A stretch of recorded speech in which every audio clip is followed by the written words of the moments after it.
All right, what's happening, y'all? It's your boy Rico from StreetScores, and like I keep telling y'all, I promise y'all, I'm breaking down every player that we signed or traded for eventually, but we're just backed up because so many things are just happening at the same time. But now we're here to talk about the Commanders signing quarterback Jonathan Jones from the New England Patriots, ex-Patriot right there. Is he potentially our cornerback number 2 opposite of Marshawn Lattimore, and we're moving Mike Sanford still to slot corner? We got to break that down. Is he a steal in free agency? Is this a potential starter or just a depth piece that'll come in as part of the rotation? I'm going to tell you one thing about him. With this secondary, Will Harris and recently signed Jonathan Jones, we about to hit people. I can tell you that. Also, Benjamin St-Juste is gone. Is Jonathan Jones at least an upgrade over him? We're going to dive into all that and more. Of course, I have my advanced stats. We got to talk about his contract. We're going to get into everything here. But before we get into all of that, make sure you still follow that like button, still follow the subscription button, still follow the bell next to that subscription button so you get notification each and every time I release an informative and opinionated video just like this one. Be on the lookout for more Commanders content, your one-stop shop for everything burgundy and gold. Again, like I keep promising, every video is on the way. Every signing, every trade, they're on the way, including the Javon Kinlaw breakdown as to why you should be far more excited about that signing than you were off initial announcement. So stay tuned for that. I promise you, I'm gonna convince you, you will love that Javon Kinlaw signing. You will see why they gave him that much money. I promise you that. So be on the lookout for that video and many more. Any Commanders rumor, any Commanders update, trade, signing, whatever, I got y'all. And without further ado, let's go and dive into this video right now, man. Let's get it. Adam.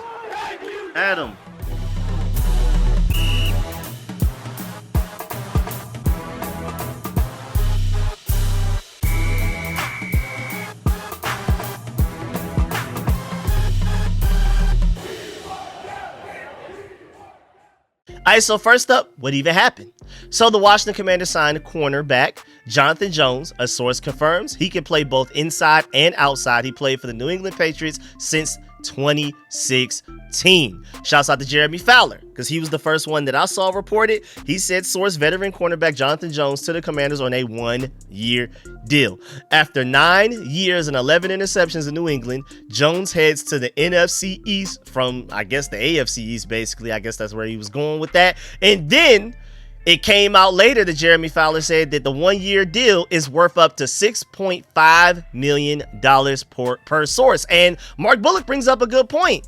That's not nothing. Like, that's a little bit more than what I expected when I saw the fact that we signed him. And Mark Bullock brings up a point that it's going to be interesting to see how much he's guaranteed. Well, then it later came out from John Com that Jonathan Jones's deal is $5.5 million base with another $1 million in incentives. The Commanders still need more depth at the position, but this was a good, affordable pickup. So maybe we're still going to bring Noah Benogany as like a backup slot corner. Jonathan Jones can maybe be like a rotational piece at outside corner. We're going to get to that because you know me. We got to dive into how he fits into the whole equation. Is he a starter? Is he a backup? If he is a starter, where does he start? You know we're going to get there. But shouts out to Sam48 for pointing out the fact that he is a longtime Patriot cornerback who can play both inside and outside and is considered a really good locker room guy. So you already know Dan Quinn and Adam Peters ate that up. He's an undrafted free agent out of Auburn in 2016. Makes a lot of sense. And you know they love their guys that go from undrafted free agent to really good football players because there's just like a certain work ethic and mentality that comes behind that. Frankie Louvu, Austin Eckler, they are looking for guys that, hey man, you have to work your way down from the bottom, from the mud, and work your way up to become a starter. There's just like a certain grit and way that people like that handle themselves, and Dan Quinn and those guys look for those type of guys to add to their locker room and their culture.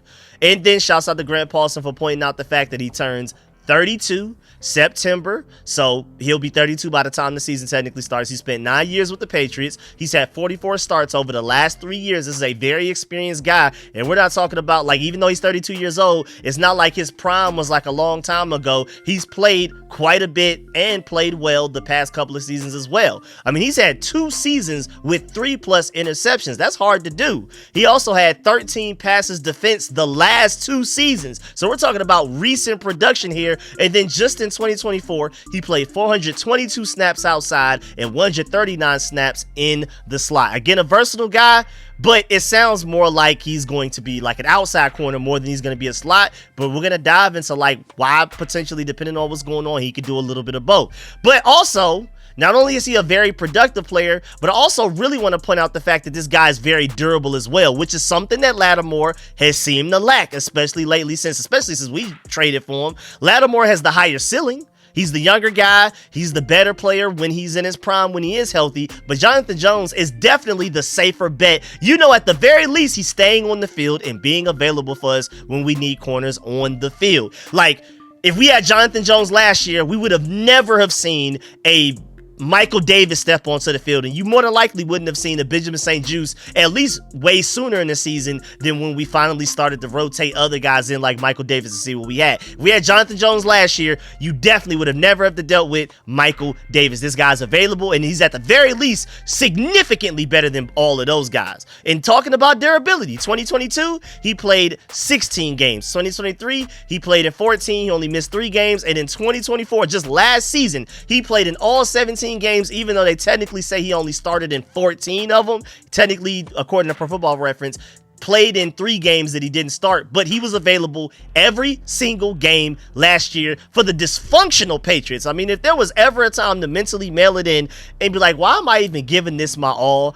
I think it would have been last year. I wouldn't be surprised if he comes here and plays way better this year for us than he did for the Patriots. Imagine being in that environment that the Patriots had last year. Bill Belichick gone, all of that losing, no hope. Why would you give it your all? I mean, you literally at a certain point, I'm not going to lie, if I were an NFL player on a terrible team, there is a certain point in the season when I realize this is going nowhere. We're not about to win anything meaningful.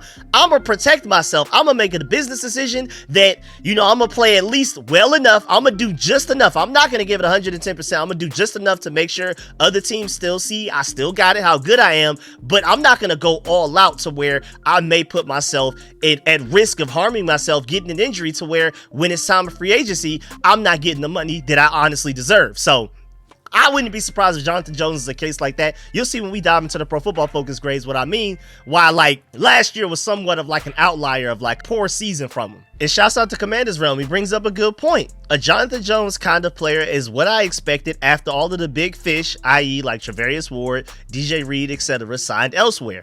You already traded for Lattimore, and you hit on Mikey in the second round of the draft. Just need that steady Eddie to hold down the other side, and Jones can do that if you need him to start. Don't forget, too, the Commanders were very interested in Jonathan Jones back in 2013 leading up to the trade deadline. That's probably why his name may sound so familiar to some of y'all. And I slick even one of them this past trade deadline before the end of this season. Like back in November of this past year, 2024, I was looking at Jonathan Jones like, hey, man, maybe we can save him from an ugly situation. And again, for the reasons I just gave you a couple of minutes ago, I think he will be better for us than he was the Patriots. And then now let's talk about how good Jonathan Jones actually is.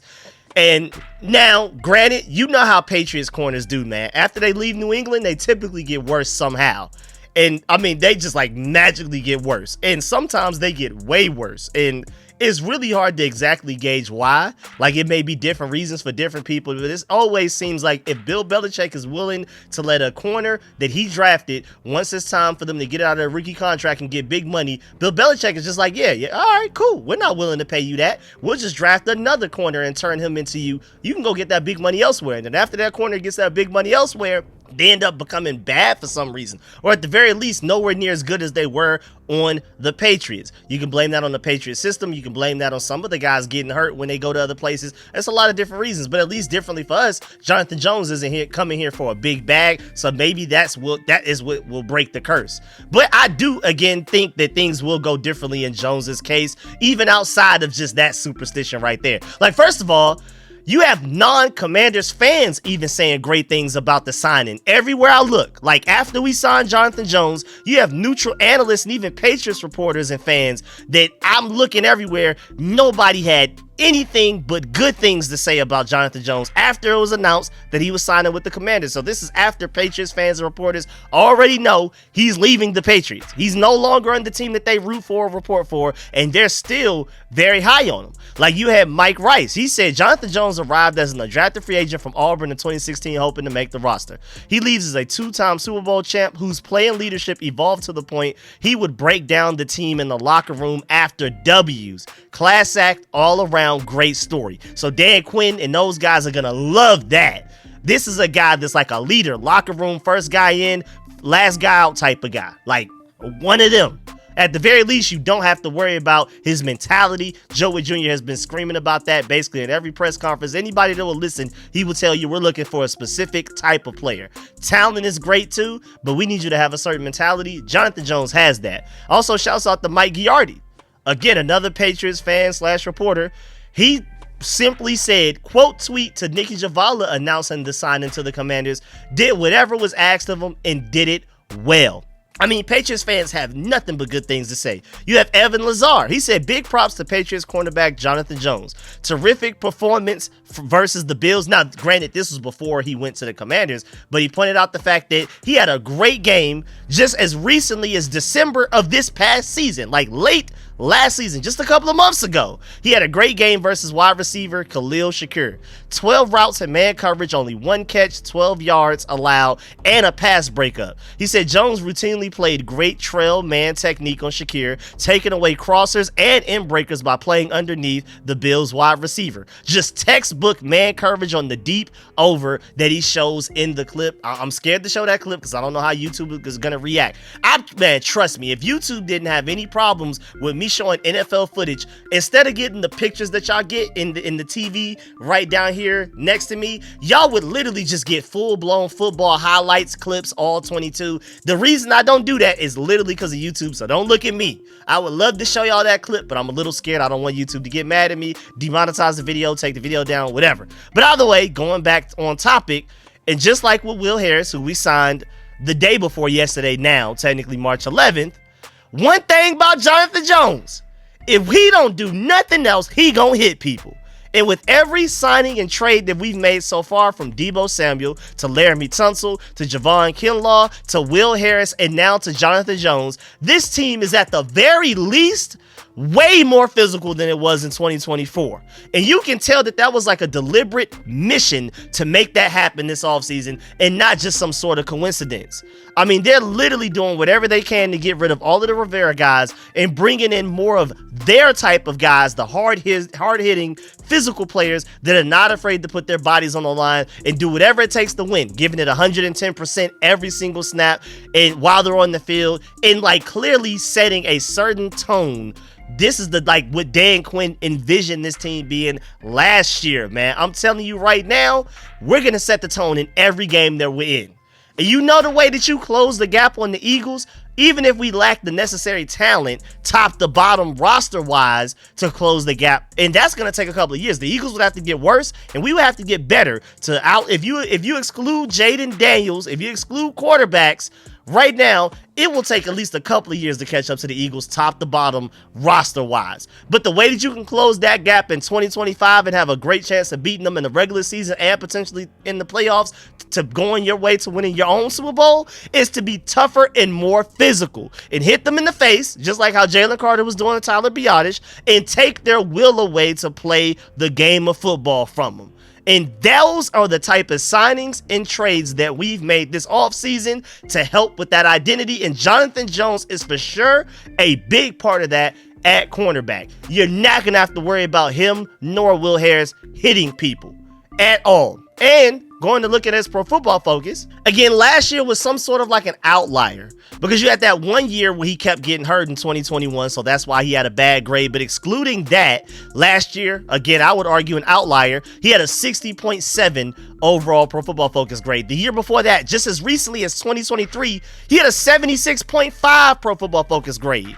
And then in 2022, he nearly had a 70 grade. Again, ignore 2021 because that was a season where he dealt with a lot of injuries. And then the year before that, in 2020, he had an 80.7 Pro Football Focus grade. So the talent is definitely there to be like a potentially at least good cornerback too, or if anything, a great backup depth piece rotational corner. And then really the only question is whether he can bring it out of himself, or if Dan Quinn and Joey Jr. can at least get it out of him in 2015 specifically. I mean, can we get 2020, one of the better corners in the NFL version out of him? Or we don't even have to go that far back. Again, 2020 was his highest graded season, arguably his best season of his NFL career. But we could just go back to, again, as recently as 2023 version of Jonathan Jones, where he had that 76.5 overall Pro Football Focus grade. That would have been the 11th best cornerback in the entire NFL in 2024 if he had that grade last season. I mean, if we can at least get 80% of that, he would be at free agency still as a cornerback too.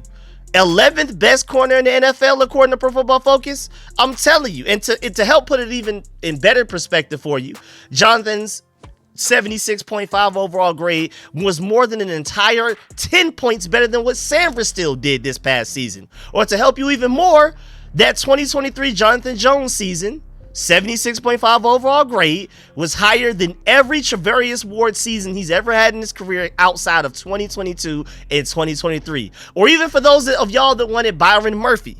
While being tied for the most interceptions in the entire NFL just this past season in 2024, his Pro Football Focus overall grade this past 2024 season was not better than 2023 Jonathan Jones's grade. And I'm not saying that he is better than Byron Murphy or Charvarius Ward. And of course, we don't necessarily just automatically take Pro Football Focus's word with everything. Again, I've sat back and watched some tape and highlights on this guy. I think he'll be pretty good for us. But I am saying at the very least, he's not trash. Like some people are just scoffing at the idea that we signed him and ignoring it. I'm telling you, he's going to play. I'm not guaranteeing that he will start, but he will play. And do not be surprised if we go into 2025 this season with Lattimore on the outside, Jonathan Jones on the other outside, and Mike St-Juste in the slot as your three main corners. Of course, I would love to get an upgrade. Ideally, Jonathan Jones is a great backup, but at the very least, he's a decent starter and better than anything you had outside of Mike St-Juste last year, even including Marshawn Lattimore. Shouts out to Linnell Willingham. He brings up good points. He said, absolutely love the Jonathan Jones signing. Another second-tier free agent from Adam Peters, played more slot corner in the final 3 games of the season, so maybe there's something to that. Not sure where they put him, but he's a good player at the very least. Wouldn't prevent me from bringing Noah I back either. And I agree with that. Please bring back Noah Igbenogany. I feel like that would be a pretty solid cornerback group right there, especially if you can find a way to get a consistent pass rush. Like if you trade for Trey Hendrickson, that is a great, that cornerback group is more than fine because they wouldn't even have to cover that long anyway. And then shouts out to Mark Tyler, he brings up a good point too. I completely agree with this. Not only is Washington getting a smart, instinctive, versatile defensive back in Jones, but unlike our cornerback twos last year, this guy can tackle. Do not underestimate his impact on a poor tackling secondary from 2024 that he's getting added to. I'm telling you right now, you're going to grow to like this Jonathan Jones signing more than you currently do today. Just watch when this season comes up. I'm telling you now, he will play. Ideally, again, he may not necessarily be your starting cornerback two opposite of Marshawn Lattimore, but if he has to, you will be just fine. Now let's dive into how he fits. Again, well, right now, I'm assuming, especially with the fact that he's getting a little more money than even I expected, like Mark Bullock brought up the point, I believe they view him as potentially maybe a cornerback two to Marshawn Lattimore and planning on moving Mike St-Juste back to his more natural position as slot corner, especially if they can't find a really good draft corner that they expect to start. This right now, your floor is Lattimore, Jonathan Jones, and Mike St-Juste is your 3 top corners with Noah Igbenogany as like a backup in there as well that can play both outside and slot as well. Even though I do expect Mike St-Juste to play more than a typical NFL team slot corner normally plays in any given game, because slot corners typically don't play that much.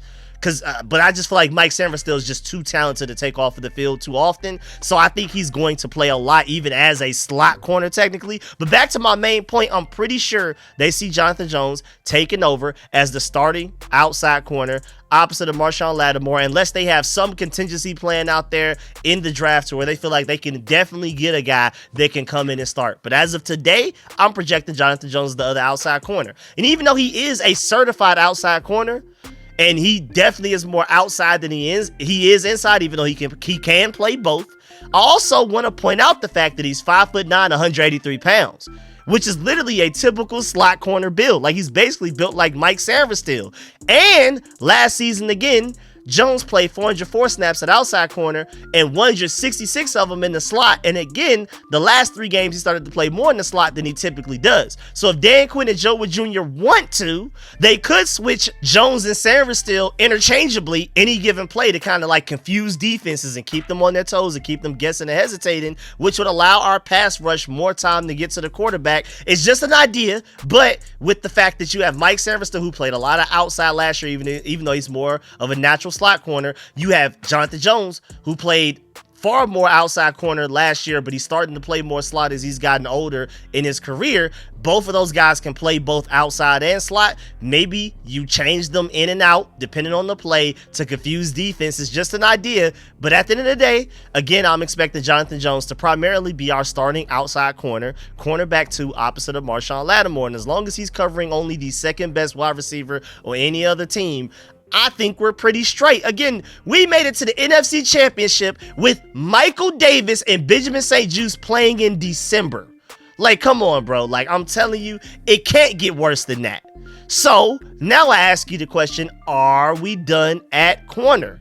Well, first of all, 31 is not super old for a cornerback, but again, by the time the season starts, it'll technically be 32. But at the same time, it is old enough to where the Commanders may prioritize corner in the draft. And when I say prioritize corner in the draft, I'm talking about day 1 or day 2. I'm talking about rounds 1, 2, or 3. Are we taking corner that soon in the draft? And remember, we don't have a 3rd round pick right now. And if we trade for like a guy like Trey Hendrickson, you're giving up at least a 2nd round pick. And so we could easily maybe get a good corner by like trading back from 29 to get like an additional 2nd or 3rd round. But as of right now, we pick late in the 1st, we pick late in the 2nd, and then we don't pick again until the 4th round. So where are our cornerback options right there? Like, I would love a younger upgrade at corner in the draft, but I feel like edge rusher and running back are still bigger priorities draft wise. And at this point, at this very moment, I would take, just the way that I feel like the draft is going to fall, elite edge rusher talent that falls in round 1, and then a home run hitting running back in round 2, one of those Ohio State guys, if the board falls in a beautiful way to where we benefit the most. Like, again, like an elite edge rusher talent falls to us at 29, and then we'll see about Travion Henderson or Quincy Junkins maybe in round 2. So honestly, it's not really even a question of like this team still feels like it needs a new starting corner in the draft. The real question is, how could you even get one? Like, with bigger needs on the team, being edge rusher, being a home run hitting running back and things like that. Maybe even you can argue guard with Samuel Cosmi just recently getting ACL surgery earlier this calendar year, 2025. So I would love another corner, but again, it's not about do we need another corner. The biggest question is, how do we even get one? Where do we get another starting corner? Where can we do better than Jonathan Jones right now? So in conclusion, I feel like this is a good signing as a starter. Like, this is a good starter, decent starter at worst. But if this is a depth signing to where you do have a plan to get a better starting corner, more than likely in the draft, then this is an elite signing. This is excellent value. And like I mentioned earlier, getting a bunch of guys that hit hard is never a bad thing. I mean, guys like Will Harris and Jonathan Jones will definitely help against the run. Not only did we improve against the run defensive line-wise, but now our entire cornerback group loves the hit. No more Benjamin St-Juste that gets a little scared. No more Michael Davis that gets scared and misses tackles. We got rid of Emmanuel Forbes because he was afraid to tackle as well. Now we have an entire cornerback group, top to bottom, and defensive back group in general, including Will Harris, that is ready to knock a running back out. So now, again, I would still re-sign Noah Benogany for very cheap if possible. Let's do it. And then Walter Football, he gave this signing a B. He said Jonathan Jones was an excellent cornerback for the Patriots for a long time until this past season. Again, I blame it on the dysfunction of the Patriots. Walter Football went on to say, whether it was age, 31 years old, or the departure of Bill Belichick, Jones greatly regressed. Again, I blame it far more on the latter. Bill Belichick leaving, the team being dysfunctional, nothing to play for. Hey, just preserve your body to go get that big time contract to make millions of dollars in free agency the next offseason. He pointed out the fact that Jones turns 32 in September, so there's not much hope that he can rebound. It should be noted that there's a chance Dan Quinn gets him to play up to his ability again, though, but that doesn't seem overly likely. Still, it's a 1-year prove-it deal with almost no downside, so it's hard to dislike it. I agree with that assessment generally, but I'm just more optimistic because, again, I put a lot of the blame on that outlier of a season that he had last year on the Patriots more so than him. And then also I want to point out the fact that, again, not only is Jonathan Jones better than Benjamin St-Juste, but Benjamin St-Juste, if y'all didn't know, is gone. He went to the Chargers on a 1-year deal. And shouts out to Bleeding Burgundy and Gold because he tweeted in all caps, that was the best news all day. He basically said, forget the 3 signings that we had. Benjamin St-Juste going to the Chargers, and we know for a fact he has no chance of playing for us next year, was the best news he heard all day. I'm not even mad at that. And I'm not even sure if other people have really thought about it, but that means that we probably will get Terry McLaurin and Deebo Samuel versus St-Juste this upcoming season if the Chargers are brave enough to start them or play them at all. So get ready to start those boys on your fantasy teams that week. Watch out for that. But nah, for real though, shouts out to Benjamin St-Juste. I wish him the best for real. He's a good guy. And it's also crazy that Adam Peters let St-Juste go and then signed Jonathan Jones within like the same hour. I'm happy. That's at the very least a big upgrade right there. Again, I'm not trying to sell you on the fact that he's a Pro Bowl player or that he's even in his prime anymore, but he's better than anything we got outside of Mike Sainristil last year, and Pro Football Focus feels like he's better than Mike Sainristil, let alone what Marshall Lattimore gave us last year, let alone what Benjamin St-Juste and Michael Davis did when they got on the field. So we at the very least got better. The only debate that we can have right now is how much better. But yeah, man, that's the end of this video. Please get in the comment section. Let me know if you feel about everything discussed in the video. Please still farm that like button, still farm the subscription button, still farm the bell next to that subscription button so you get notification each and every time I release an informative and opinionated video just like this one. Make sure you still farm that like button on the way out. And of course, let me know in the comment section, how do you feel about this Jonathan Jones signing? Do you agree or disagree with any of my points? Let me know why and why not. Make sure you provide stats. Make sure you watch tape on him before you agree or disagree. I would make sure y'all know what y'all are talking about and things like that. So I really appreciate that, because again, I could always be wrong. I try to say this as often as I can. I could always be wrong. I could be too optimistic. I could be too low on somebody. And so that's why I always tell y'all to tell me why and why not. Y'all feel a certain way and make sure you provide stats, because then, hey, maybe I'll be like, hey, that's a good point. You changed my mind. So definitely let me know that in the comment section. Of course, I've been super busy and I will continue to be super busy, but I'm going to try my best to read and reply to as many comments as possible. I mean, you saw I did a car video for the Marcus Mariota signing. I never do those. You saw how unnatural that was for me, how like I had the pauses if I put the intro in there, but I never did because I had to record it and hurry up and go. So again, my point is I've been super busy. I'm gonna try my best to read and reply to as many comments as possible, and again, make sure you leave a like on the way out. I appreciate y'all. Catch y'all later. I'm out.